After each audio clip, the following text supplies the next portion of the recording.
Guys, oh. Hey guys. Kanding ni Gio, guys. Amas Gio, guys. Tigil kanding. Pila na yung naumpisa ka sa kanding mo. Yung pila lang kabilog. Isa lang kabukyo, no? Isa lang. Manisa ang tigil sa kanding, guys. Nag-grow. Pasag iyahalang gikuan. Doon. Muna niya ang kandingan, guys. Oh, kapag umangkong, guys, oh. Si Gio. Nag-umpisa sa isa. Sa duha ka tuig. Napapalinutan kami. Duha ka tuig mo na ni. Daghan na tayo yung nakula yung pang ihaw yung no. Pambuyan na ni Gio din ka na asin. Nang ipambitay tilap-tilap ang kanding, guys. So, patay to guys yung ipan guys amon. Yawon na amon tong ipan. Siya na amon. Nanaunta ka sa mga 20 ka kanding yung no. Lapit na to.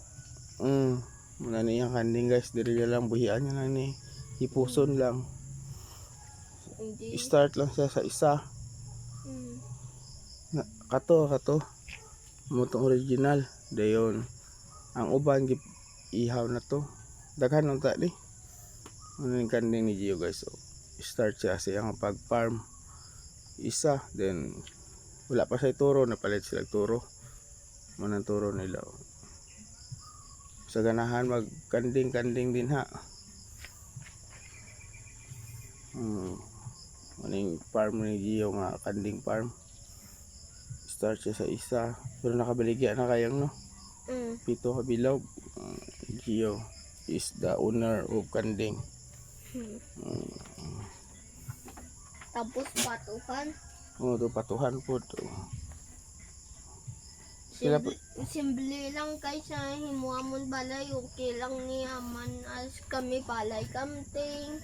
Dayon ang kani gamit gyapon niya ning kuan mga waste sa kanding sa mga tanong.